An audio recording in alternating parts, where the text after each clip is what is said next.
Now, here in Louisiana, we have known him as a shy man, hesitant to give his opinion, always coming from a position of political equipoise. But he's been making some waves in Washington, and I think we will all enjoy a review of his reputation.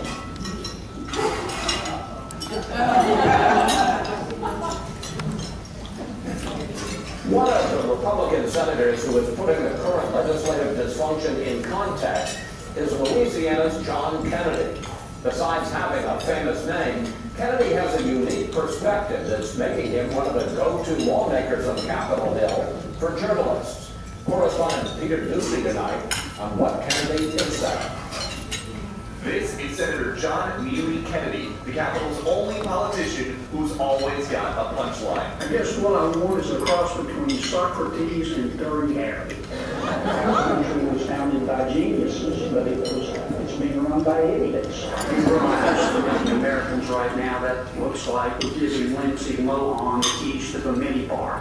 The Republican Kennedy, a 66-year-old former Louisiana state treasurer and LSU law professor, tells us each one-liner has an objective. I try to speak plainly so that my constituents who don't follow the nuances of government like I do, because they're too busy earning a real living, can understand the issues before me. Kennedy is quickly becoming one of the most quoted lawmakers in Congress. This stuff is what they talk to us. I mean, it's absurd. It's absolutely absurd.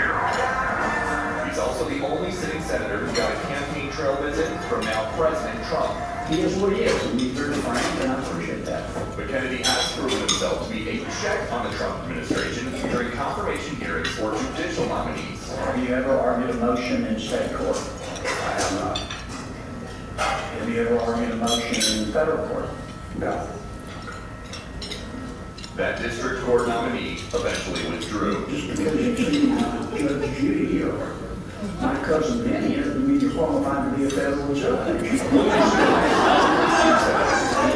Moving out waste. You know, people talk about federal money as if it falls from heaven.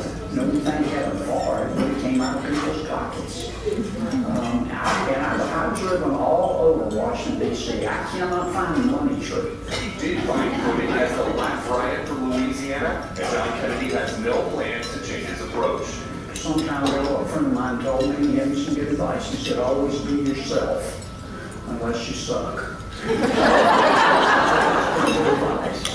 Tony Freshman Kennedy knows the best way to make your point and be seen is to leave him laughing, and he does. And at this rate, who knows? Maybe someday the name John Kennedy will be famous in this town. Chris.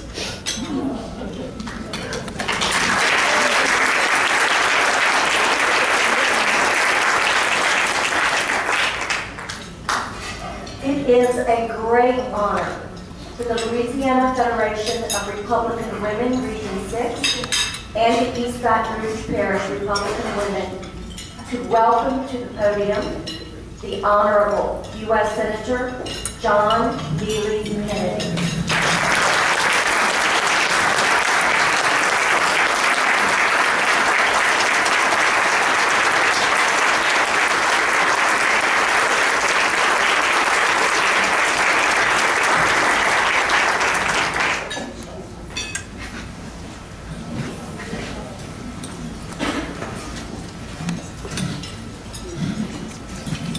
You honor me with this invitation today. The proverb says that a happy heart healeth like medicine, but a broken spirit drieth the bones. And this is a happy place, and I am happy to be here.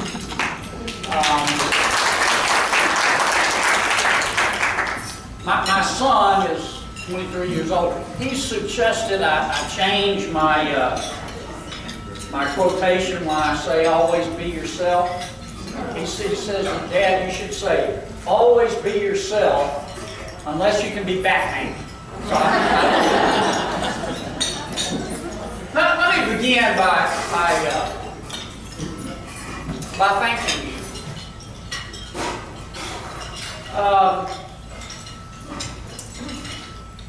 You know, one of our most fundamental liberties is our right to say what we think.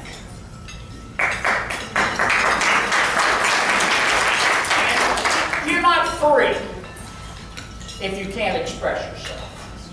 You're not. You can't. And our right to express ourselves is has been put in jeopardy in our country. Now, I'm not talking about, words have meaning. I'm not talking about words that would incite people to violence. Those have no place in our society. But the free exchange of ideas, the testing of our assumptions against the argument of our critics, are things that should be and used to be commonplace in America. We take them for granted, but they're not in many other countries.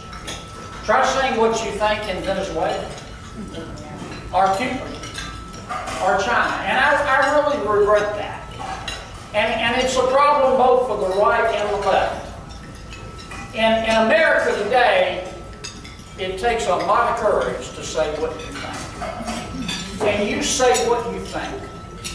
You stand up for this country and for the state. You stand up for the people who get up every day and go to work and obey the law and pay the taxes and try to teach their kids morals and try to do the right thing by their children. Some of my colleagues in Washington believe that government made America great. And that's not true. That's not been my experience. What's made America the greatest country in all of human history, in my judgment, is ordinary people doing extraordinary things. And you stand up for those people to considerable criticism sometimes. You have courage. And I want to thank each and every one of you for doing that. We do have some important elections coming here in the state, and the year after that in the United States of America. As you go about working for the candidate of your choice, I would remind you it's true. You can't fix stupid. But you sure as heck can vote it out. And I hope you'll keep that in mind as we try to elect men and women who believe in the greatness of this country. I thought I'd spend just a few minutes talking to you about what we've been able to do in Washington the last 2.5 years. I'm proud of it. You would never know it from listening to some members of the mainstream media.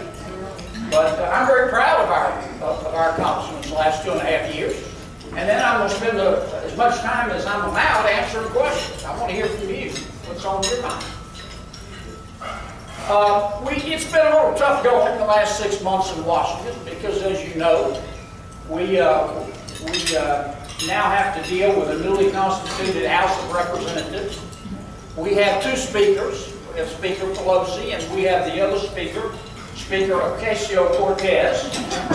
And the House kind of runs as a dictatorship. If those two don't agree with your ideas, they don't pass. So the last 6 months have been a little difficult. But before that, we made a lot of progress in this country. Now just look at the facts. Forget the politics for a second.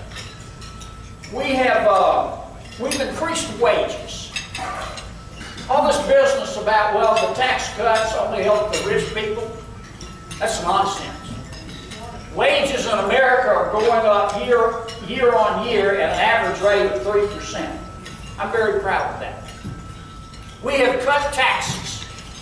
I have always believed in the Tax Cut and Jobs Growth Act that we passed is proof of this, that the American people can spend the money they earn better than government can. Somebody needs to mention that to Governor Edwards. And the Tax Cut and Jobs Act proved that.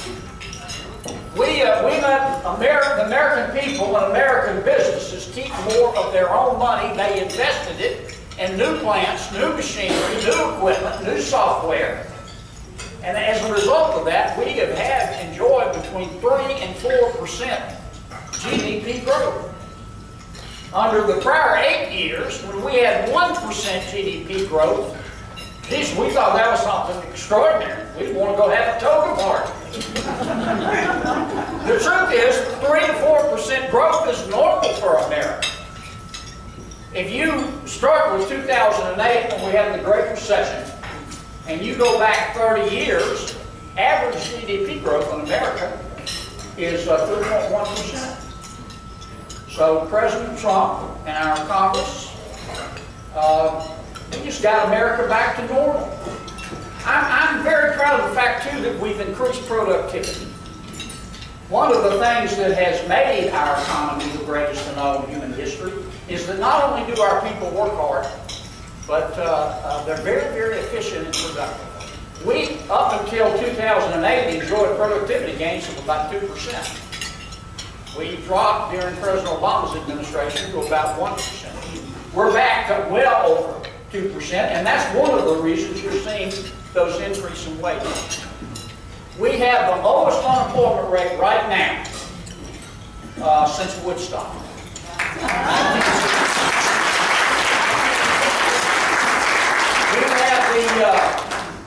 We have the lowest unemployment rate for African Americans in the history of our country. We have the lowest unemployment rate for Hispanic Americans in the history of our country.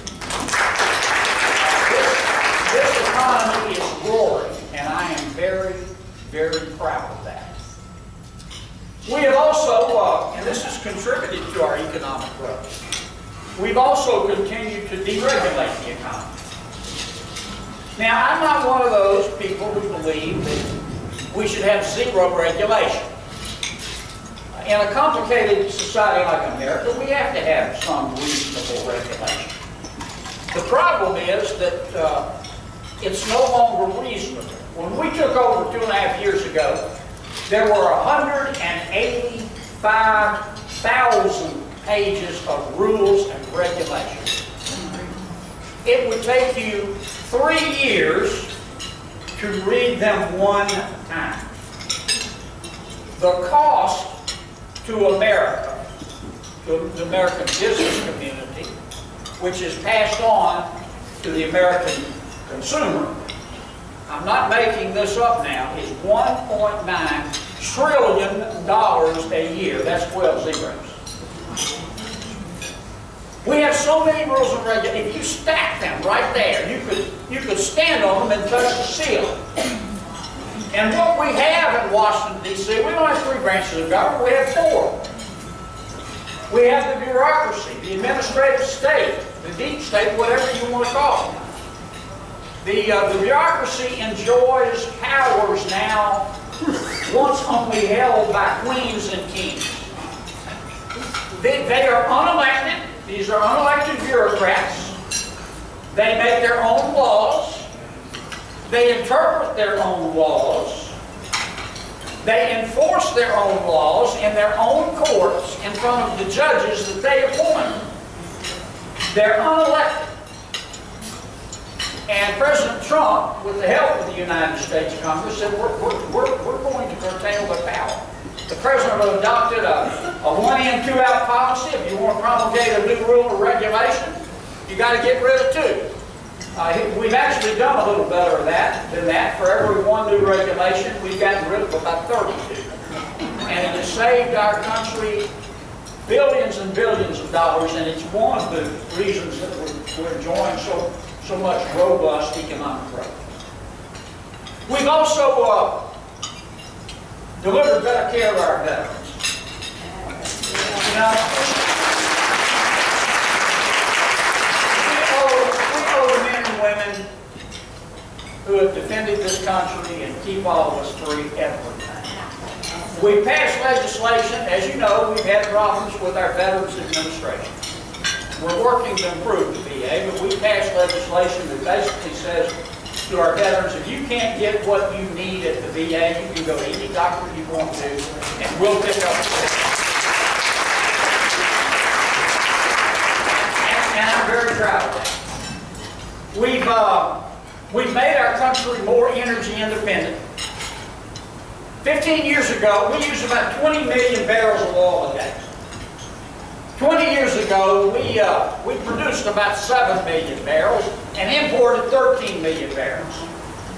From our energy policy then was that, look, we're going to buy oil and give money. We're going to buy oil from and give money to countries that hate us, so they'll have money to buy weapons to try to kill us. Today, we are much more energy independent. We now produce about 13 million barrels of those 20 million barrels of oil per day that we use. And we import 7, and we're gradually going to get it down to 0. We've opened up drilling in Anwar, for example, in Alaska. That has, based on the reserve reports I've seen, about 10 billion barrels of oil. And we're going to continue to make our country energy independent. We've beaten back ISIS. 2 years ago, you don't hear much about ISIS today. Now, they're still there. They're still there, but 2.5 years ago, they had a caliphate. They had actually a country within the middle of the Middle East. President Trump said, I'm going to beat them back. Congress supported him, and we did. We have strengthened our military. If you look at our spend, look, we live in a dangerous world. You want to make it more dangerous? Demonstrate weakness. Weakness invites the wolves. Weakness invites the wolves. And if you look at America's spending on our military as a percentage of gross domestic product, before President Trump and our new Congress took over, it was like this. Now it has plateaued out and we're headed in the right direction. And I'm very proud of that.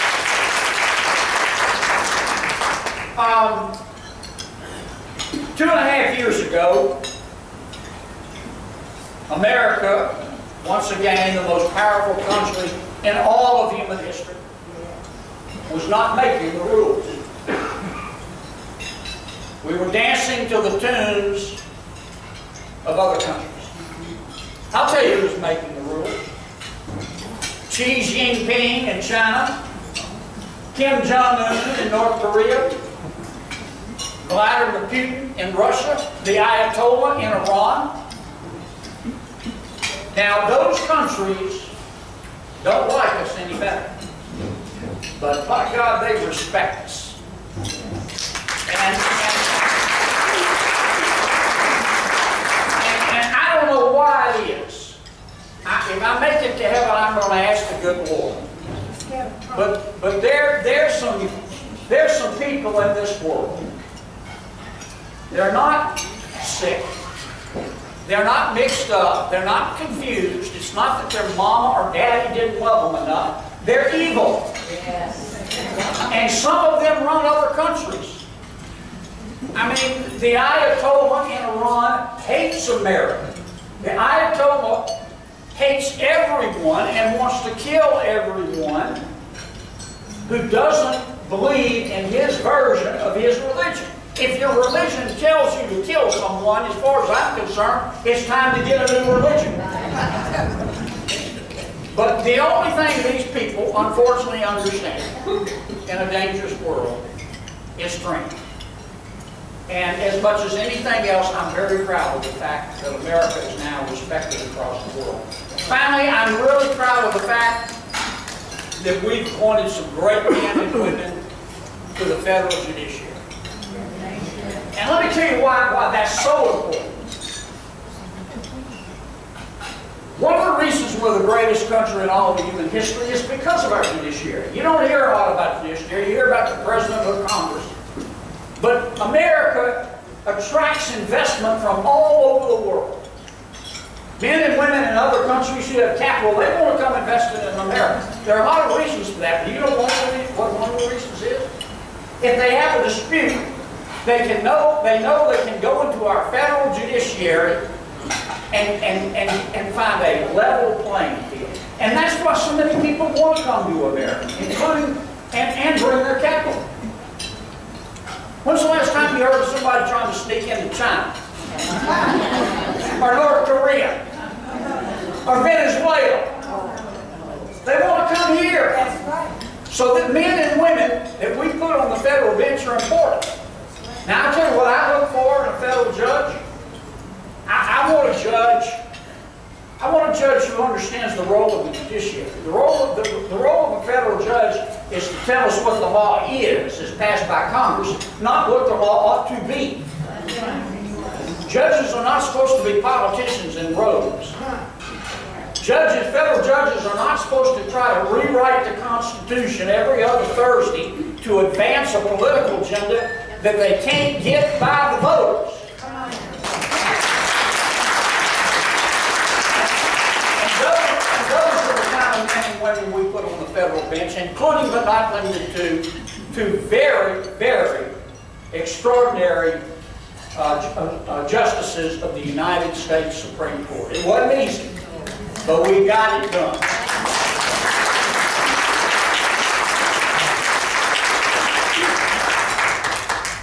Now,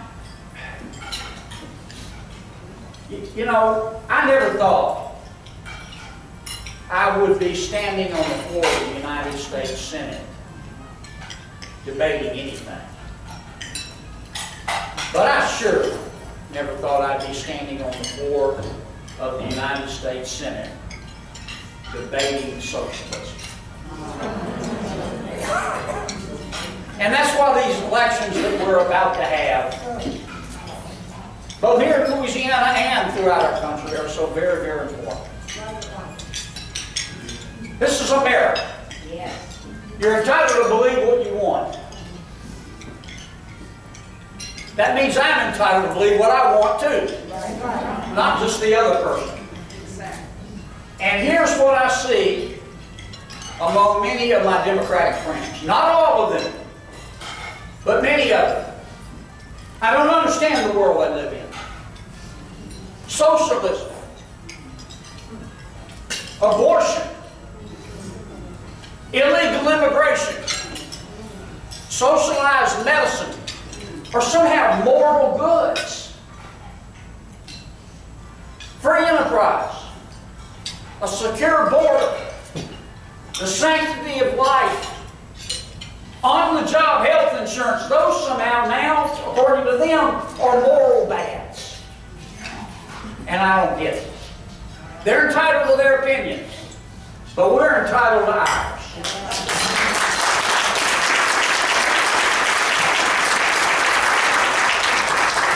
And this is what's wrong with Washington, D.C. Every time I leave Washington, D.C., I always say, God, and come back to Louisiana, I say, it feels so good to be back in America. You have, I mean, you wouldn't believe it. And it's true to some extent on many sides of the aisle, on both sides of the aisle. But Washington, D.C. is not it's not a slice of America. The people in Washington, D.C., they think they're so much smarter and more virtuous than the rest of the country. With their cultured, cosmopolitan attitude and their fancy condos with the high ceilings and the important art on the walls and their goat's milk lattes. They didn't make America great. They don't have the slightest idea what America is all about. Washington, D.C. never has a recession. It has a higher per capita income than Silicon Valley. And that's what's wrong with this country. And that's why 2.5 years ago, people decided to make a change. Look, I don't talk to President Trump every day. I consider him a friend. When I call him, He's there, turns my call. Every single time. We don't agree on everything. His style's not my style. I told him one time, I said, Mr. President, I've gotten to know him well enough. We talk frankly to each other. I said, Mr. President, you know, if you tweeted a little bit less, it wouldn't cause brain damage.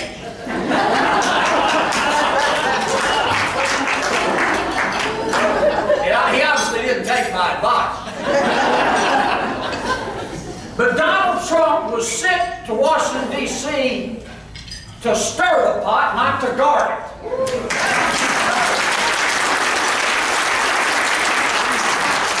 He was sent to Washington, D.C. to stand up for this country and say we shouldn't be ashamed, we should be proud. And government, I'm going to say it again, government did not make this country great.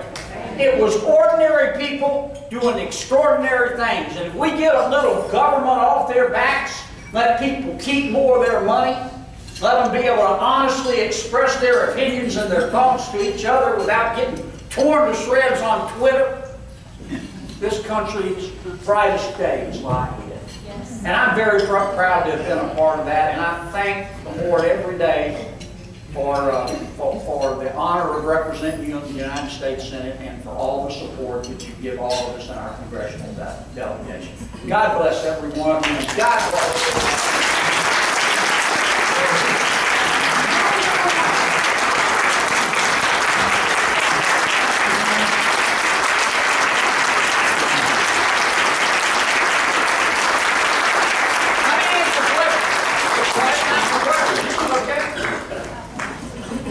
Do you have some questions? Okay.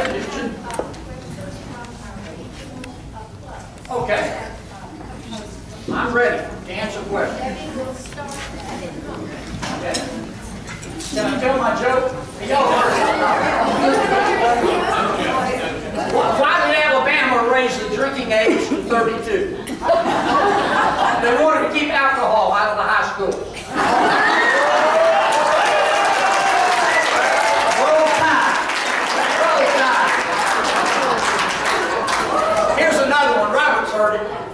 What's orange and sleep 6?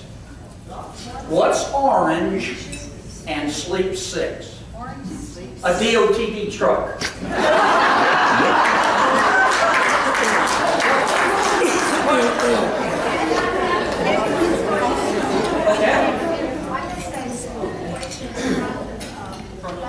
Okay.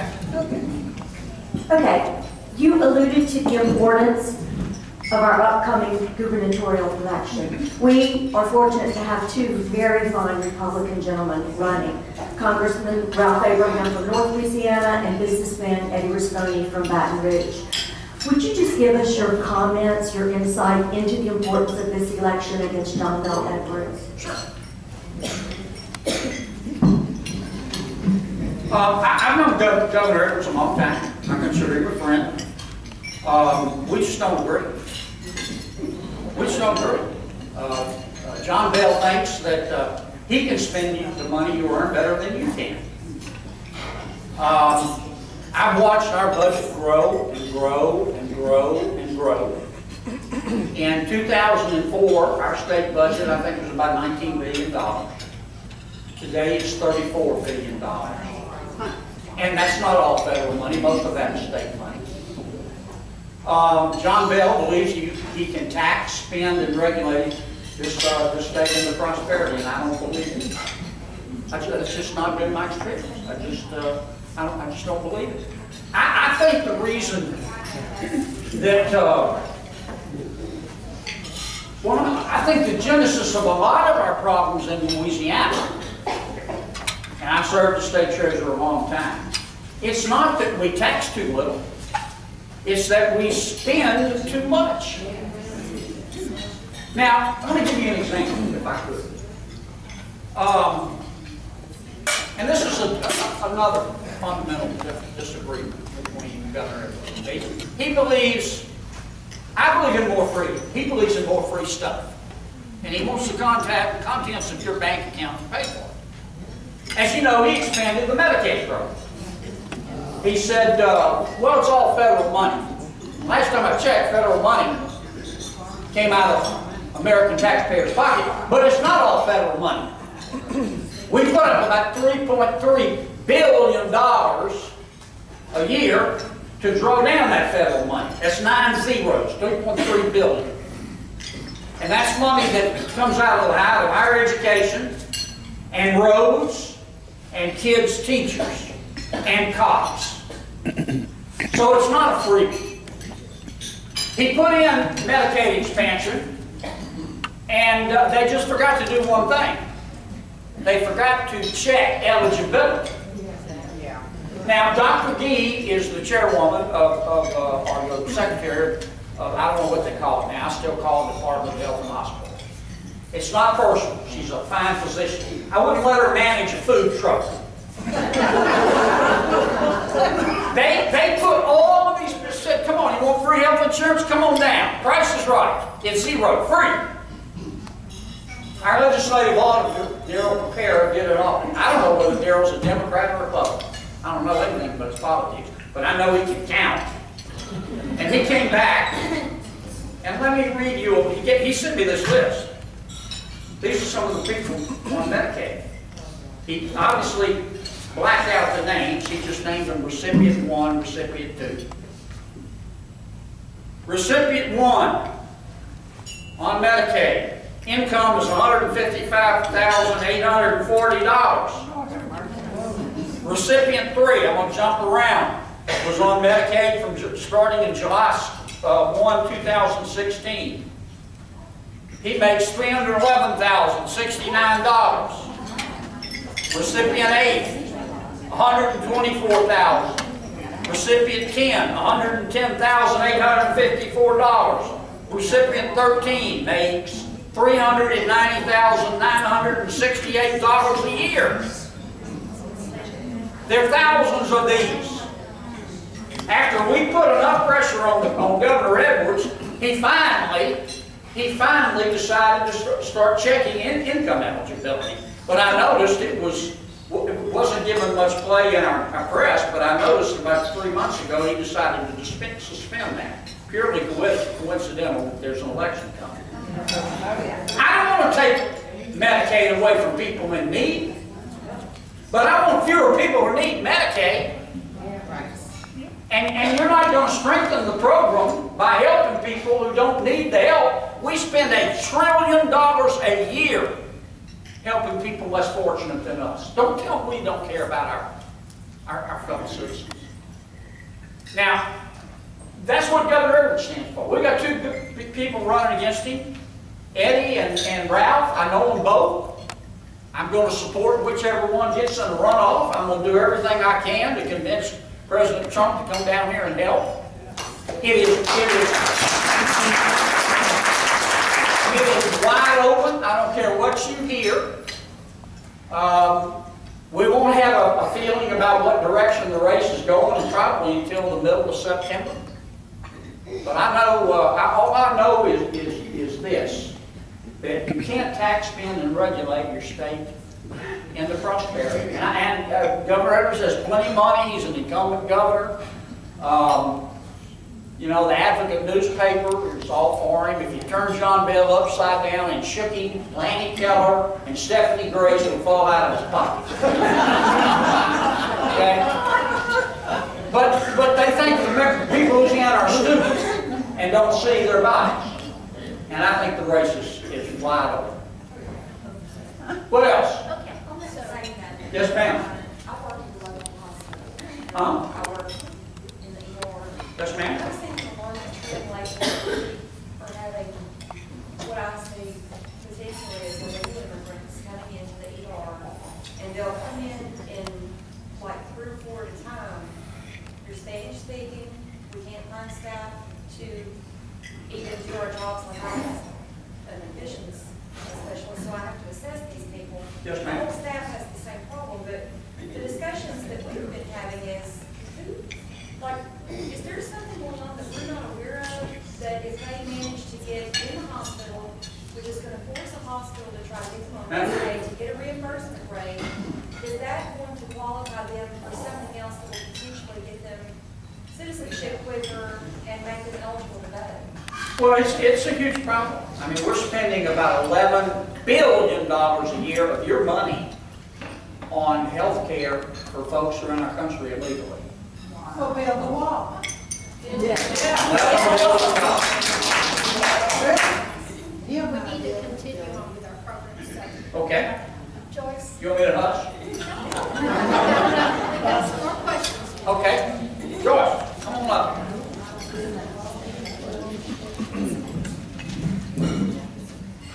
With all the recent shootings, red flag laws are being discussed again. Even President Trump is discussing instigating red flag laws.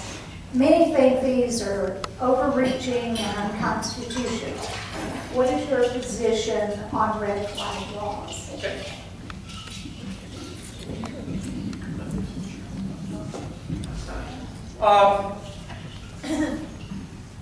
What happened in Ohio and Texas was tragic.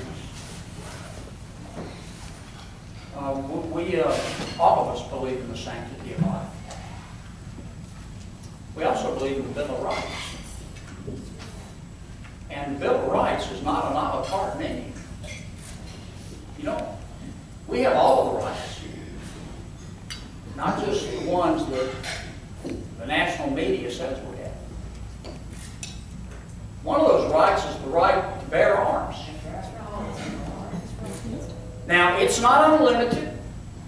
The United States Supreme Court has said that the government can put reasonable restrictions on those rights when the public good outweighs the private interest. But the debate that we're having in Washington, D.C. is, in my judgment, is not about guns. We have a right to own a gun. I own 7. Shotguns too. That's not the debate. If government wants to further curtail our rights, the burden is on the government. And I'm not interested, I'm interested in causal, scientific evidence. I'm not interested in false comfort.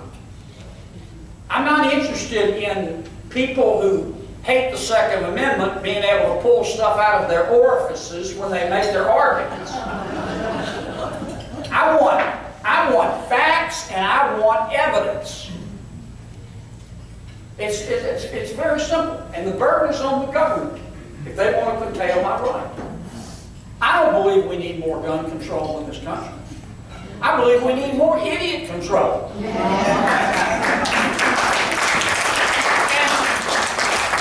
And look, before some say, oh, you know, you just call people who are mentally ill idiots. I'm not prepared to concede that all of these, looks like mostly young men who've done these horrible things are sick, or their mama didn't love them enough.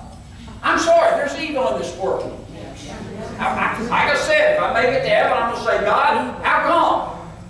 But there is. And that's part of the reason that the founders of this country gave us the right to own a weapon. And we're going to have that debate when we get back to Washington, D.C. But if I'm asked my opinion, let me tell you about the background checks. You know the biggest problem with the background checks? The background checks are only as good as the data. And a lot of states don't send in the data. You know why they don't send in the data? Because there's a federal law called HIPAA, which says your medical records are confidential. So all these people saying we need to extend the background checks so that if someone is mentally imbalanced, and if they are mentally imbalanced, they shouldn't have a gun. We know that. So their names are sent into the database. They've got a federal law that prohibits it. I don't want to give the American people false comfort. I'm not going to do that. Getting rid of or extending red flag, extending background checks would not have prevented what happened in El Paso and Ohio, would it? They say, we'll get rid of AR-15s. Show me the proof. Show me the proof that it's going to save lives. The Virginia Tech shooter, remember that? He killed 32 people. He had two handguns. So, you know, I'm not interested in all the emotional rhetoric. I'm interested in facts, and I'm interested in evidence. And as far as I'm concerned, the burden is on the government. Because I have a Second Amendment right, and I plan on keeping it. That's right.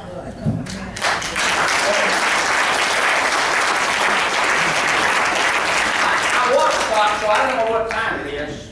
A couple more? Okay. How you doing? If minimum wage was drastically raised to $15 an hour instead of a modest increase, wouldn't that harm our economy? For example, the increased cost of business would be passed on to the consumer, possibly creating inflation. Also, what incentive would it be for young people to further their education if they can make this type of salary? That's $31,200 a year. About the starting base pay for our city policemen who put their lives on the line every day. Great question. Great question. I don't support minimum wage increase. And let me tell you why. The Brookings Institution did a study a few years ago. Now, the Brookings Institution, as you know, is a bunch of smart people, think tank, Washington, D.C. They're very liberal. And they did the study, and it was very interesting. They said in America today, you only have a 2% chance, of living at or below the poverty line if you do four things. Number one, finish high school. Number two, get a job, even a minimum wage job, because you won't stay at minimum wage if you work hard. Number three, don't get married before you're 21. And number four, don't have a baby outside of marriage.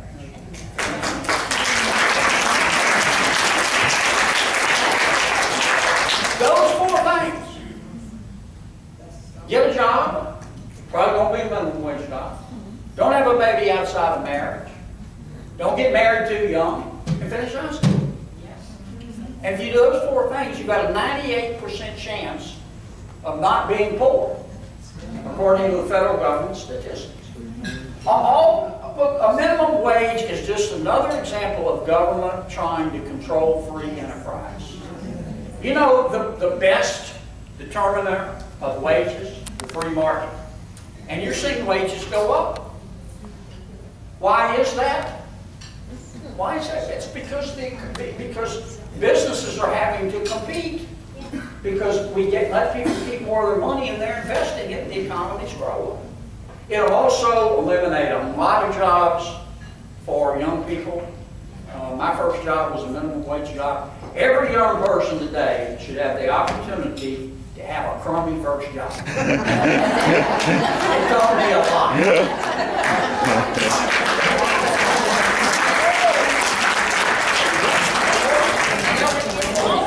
Senator, how are you, my friend? Good to see you. Thank you. Senator, when Obamacare was passed, a part of it required the assessment of a fine if a worker could not afford to pay. Has this been repealed? If it hasn't been, will it be? Great question. Great question, Senator. Obamacare. When I ran for the Senate, I said, I'd rather drink weed killer than vote for Obamacare. I mean what I say. I don't always mean to say it out loud, but I mean what I say. Now look, I'm not going to say anything bad about President Obama. I'm not. I think he and the Congress that passed the Affordable Care Act, Obamacare, they had the best of intentions. It wasn't a bad motive. It's just a bad idea. I mean, when they passed Obamacare, we were told to do two things. It would make health insurance more accessible. It would make health insurance cheaper. It's done neither. It's done neither. And again, I'm not saying that the people who were behind it wanted to hurt America. I don't believe that. But, you know, hindsight tells us when we made mistakes and when we have successes. I mean, 150 years ago, doctors used to bleed their patients with the best of intentions. And when they didn't get better, they would bleed them some more. Well, they stopped doing it because all their patients died. We have to admit that the Affordable Care Act did not work. We came close, one vote short of fixing it in Washington, D.C. We'll be back. But I can tell you what we're not going to be back with is Medicare for all. Medicare for all, let me tell you what, it's not Medicare. How many of you have health insurance through your employer? Too bad, you lose it. Gone. Under Medicare for all, the government will run the health care delivery system, and it'll regulate it like a utility. Government will provide your health insurance. You can't buy it on the free market. You can't get it from your employer. If you have Medicare, they're going to get rid of Medicare. They're going to get rid of Medicaid. It'll cost about $3 trillion a year. The whole budget's only about $4.5 trillion. So it won't just be the tax on the wealthy. They have a pretty broad definition of the wealthy. It includes all of us. You're not going to be able to pick your doctor.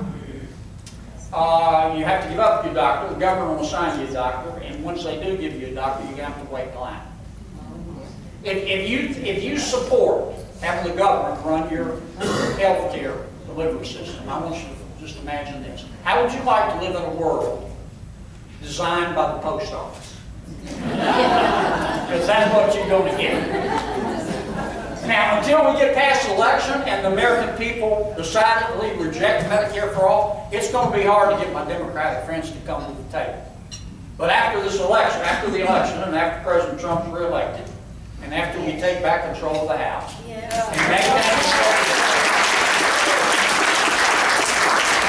maintain control of the Senate, we're going to all sit down with our Democratic friends, and we're going to design health insurance and a health care delivery system that looks like somebody designed the thing on purpose. And we're going to do it with plenty of input from doctors and hospitals and nurses and from the American people. Guys, thanks so much for having me. God bless all of you. God bless America.